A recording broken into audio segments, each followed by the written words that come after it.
दोस्तों, कैलाश पर्वत का नाम तो आप सबने सुना ही होगा। भगवान शिव का निवास स्थान कहे जाने वाले कैलाश पर्वत को लेकर आज भी ऐसे कई रहस्य हैं जिसके सामने विज्ञान भी नतमस्तक हो जाता है। जी हाँ, कैलाश पर्वत पर कुछ ऐसी चीजें या घटनाएं हैं जो क्या हैं, क्यों हैं, ये सभी सवाल आज भी इंसानी सोच से परे हैं। कौन से हैं वो रहस्य और क्या है इसके पीछे का सच? अगर आप भी जानना चाहते हैं तो इस वीडियो में अंत तक जरूर बने रहिएगा। तो दोस्तों, वीडियो में हम आगे बढ़े उससे पहले अगर आप हमारे चैनल पर नए हैं और आपने अब तक हमारे चैनल को सब्सक्राइब नहीं किया है तो फटाफट से सब्सक्राइब करके बेल आइकन को प्रेस कर दें ताकि हमारी आने वाली वीडियोस की नोटिफिकेशन आपको मिलती रहे। और अगर आप हमारी ये वीडियो फेसबुक पर देख रहे हैं तो हमारे पेज को जरूर फॉलो कर लें। तो चलिए शुरू करते हैं। दोस्तों, कैलाश पर्वत को दुनिया का सबसे पवित्र पर्वत कहा जाता है। इस पर्वत की गिनती दुनिया के सबसे कठिन पर्वत श्रृंखलाओं में की जाती है। इस पर्वत की ऊंचाई 6,638 मीटर है, जबकि दुनिया की सबसे ऊंची चोटी माउंट एवरेस्ट की ऊंचाई 8,848 मीटर है। कहने का मतलब है कि माउंट एवरेस्ट कैलाश पर्वत से 2 मीटर ऊंचा है। हालांकि इसके बावजूद भी हैरानी की बात यह है कि माउंट एवरेस्ट पर अब तक 7,000 से अधिक बार चढ़ाई की जा चुकी है, लेकिन कैलाश पर्वत पर अब भी कोई व्यक्ति नहीं चढ़ पाया है। जी हाँ दोस्तों, कैलाश पर्वत आज भी अजेय है और शायद अजेय ही रहेगा। पर एक अपवाद के रूप में माना जाता है कि साल 1927 में एक यात्री ने सफलतापूर्वक कैलाश पर्वत की चढ़ाई की थी। इस पर्वत पर चढ़ाई करने वाले लोगों का दावा है कि कैलाश पर्वत पर अलौकिक शक्तियों का वास है। इस पर्वत पर सिर्फ दिव्य आत्मा ही चढ़ाई कर सकती हैं, जिसने दुनिया में कभी पाप न किया हो।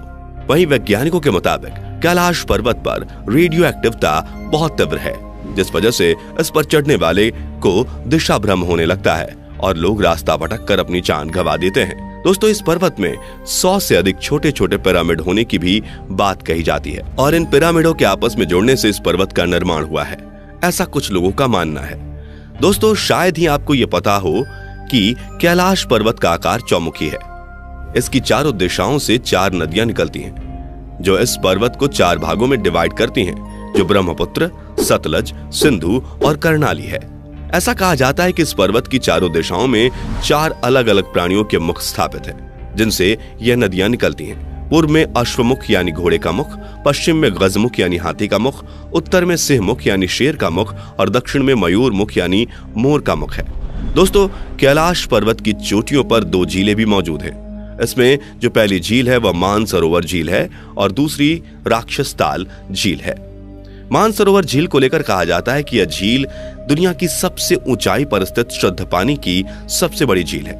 मानसरोवर झील की लंबाई 320 मीटर है और इसका आकार सूर्य के समान है। कहते हैं इस झील में सुबह के समय ब्रह्म मुहूर्त में खुद भगवान शिव स्नान करने के लिए आते हैं। इस झील में जो व्यक्ति एक बार स्नान कर लेता है उसे मोक्ष प्राप्त हो जाता है। मानसरोवर झील में ही कल्प वृक्ष मौजूद है, जो लोगों की हर इच्छा को पूरी करता है। इसे मनोकामना वृक्ष के नाम से भी जाना जाता है। इस वृक्ष पर लगा फल दीर्घायु देता है, लेकिन इस झील या इस वृक्ष तक पहुंचना इतना आसान नहीं है। दोस्तों, मानसरोवर के विपरीत दिशा में राक्षसताल झील है। राक्षसताल के बारे में कहा जाता है कि इस झील के पास बैठकर रावण ने भगवान शिव की घोर तपस्या की थी, इसलिए इसका नाम राक्षस झील पड़ा। दोस्तों, राक्षसताल झील दुनिया की सबसे ऊंचे खारे पानी की झील भी कही जाती है। इस झील की लंबाई 225 मीटर है और इस झील का आकार चंद्रमा के समान है। दोस्तों, कैलाश पर्वत पर स्थित ये दोनों झील एक दूसरे के इतने पास होने के बावजूद भी इनके गुणों में इतना ज्यादा अंतर है जो कि लोगों को हैरान कर देता है। ये दोनों झीलें सौर और चंद्र शक्तियों का प्रदर्शन करती हैं, जो सकारात्मक और नकारात्मक ऊर्जा से संबंधित है। साथ ही इन झीलों का आकार इतना विचित्र है कि समझ ही नहीं आता कि इनका यह आकार प्राकृतिक रूप से ही ऐसा था या इनका निर्माण इस तरह से किया गया था। यह भी एक रहस्य है। दोस्तों, इन सब के अलावा कैलाश पर्वत के आकाश में कई बार प्रकाश देखा गया है। यात्रियों का कहना है कि इस पर्वत से 7 अलग अलग रंगों की रोशनी निकलती है। नासा ने भी इस बात को माना है। नासा के वैज्ञानिकों का मानना है कि हो सकता है कि यहाँ मैग्नेटिक फोर्स के कारण ऐसा होता हो। यहाँ की चुंबकीय शक्ति आकाश से मिलती है और कई बार ऐसी चीजें बनती हैं जिसके बारे में हम कल्पना भी नहीं कर सकते, लेकिन विज्ञान से पलट भोलेनाथ के भक्त इसे उनकी महिमा मानते हैं। कैलाश पर्वत पर जाने वाले लोगों ने दावा किया है कि यहाँ उन्हें निरंतर एक ध्वनि सुनाई देती है, जैसे कि आसपास कोई हवाई जहाज उड़ रहा हो, लेकिन ध्यान से सुनने पर यह आवाज डमरू या ओम की तरह सुनाई देती है। वैज्ञानिक कहते हैं कि हो सकता है कि आवाज बर्फ के पिघलने की हो, लेकिन इसका स्पष्ट प्रमाण उनके पास नहीं है। दोस्तों, यही कारण है जिस वजह से कैलाश पर्वत को अद्भुत और रहस्यमयी कहा जाता है। हिंदू धर्म में कैलाश पर्वत को शिव का गढ़ माना जाता है। कहते हैं कि पर्वत पर शिव और पार्वती विराजते हैं, मगर इस रहस्यमयी पर्वत का नाम सिर्फ हिंदू धर्म ग्रंथों की किताबों में ही नहीं है। जैन धर्म के अनुयायियों का मानना है कि सबसे पहले तीर्थंकर ऋषभनाथ को कैलाश पर्वत पर तत्व ज्ञान प्राप्त हुआ था। वहीं बौद्ध धर्म के अनुयायी भी ये मानते हैं कि महात्मा बुद्ध पहाड़ की चोटी पर हैं। तिब्बत के डाओ अनुयायी इस पर्वत को पूरी दुनिया का आध्यात्मिक केंद्र मानते हैं। डाओ धर्म तिब्बत में बौद्ध धर्म से काफी पहले से है। दोस्तों, ऐसे ये कोई संयोग नहीं हो सकता कि एक ही पर्वत 4 धर्मों के केंद्र में रखा गया है।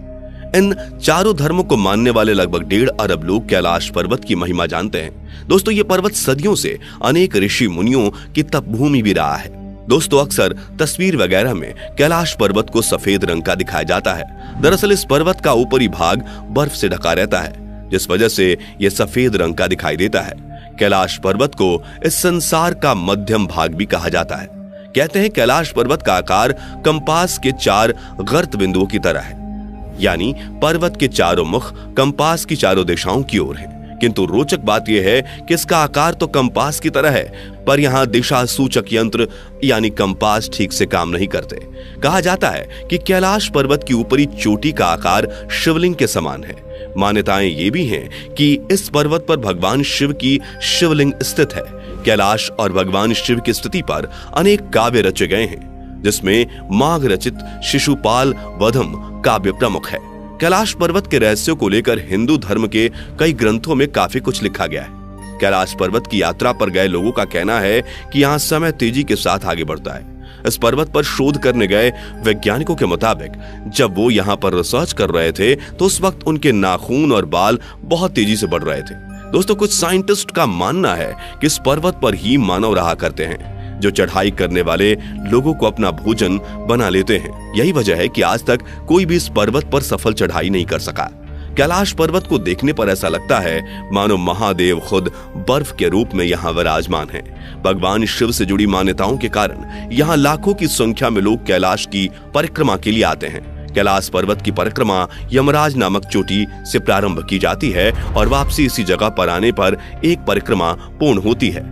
इस स्थान का नाम यमराज इसलिए दिया गया क्योंकि लोगों का मानना है कि इस जगह पर यमराज रहते थे, और कुछ लोग तो आज भी यहाँ पर यमराज के होने का दावा करते हैं। दोस्तों, आपको बता दें कि कैलाश की एक परिक्रमा में लगभग 60 किलोमीटर की दूरी तय करनी पड़ती है और इस दौरान 3 से 4 दिन का समय भी लगता है। पर कहते हैं कि अगर कोई इंसान इस पर्वत की 12 परिक्रमा लगा ले तो उसका जीवन सफल हो जाता है। कैलाश पर्वत के चारों ओर अनेक शक्तियां विद्यमान हैं। कैलाश पर्वत की इन अद्भुत शक्तियों के कारण ही कोई यात्री आज तक इस पर्वत पर सफल चढ़ाई नहीं कर पाया और बहुतों ने अपनी जान भी गंवा दी है। इसलिए चीन की सरकार ने साल 2001 में अपने अंतिम प्रयास के बाद इस पर्वत की चढ़ाई को प्रतिबंधित कर दिया और आज इसकी चढ़ाई करना गैर कानूनी है। दोस्तों, कई सारे वैज्ञानिक शोध के बाद हमें यह भी पता चला है कि कैलाश पर्वत पृथ्वी का केंद्र बिंदु है। दरअसल पृथ्वी के एक तरफ उत्तरी ध्रुव और दूसरी तरफ दक्षिणी ध्रुव हैं और दोनों के बीच में हिमालय है और हिमालय का केंद्र कैलाश पर्वत है।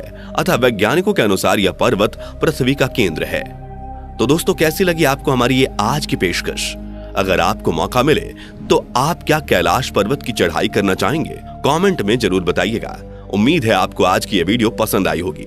अगर हाँ, तो वीडियो को लाइक करें। इस तरह के और भी अमेजिंग और इंटरेस्टिंग वीडियोस देखते रहने के लिए चैनल को जरूर सब्सक्राइब कर लें। Thanks for watching.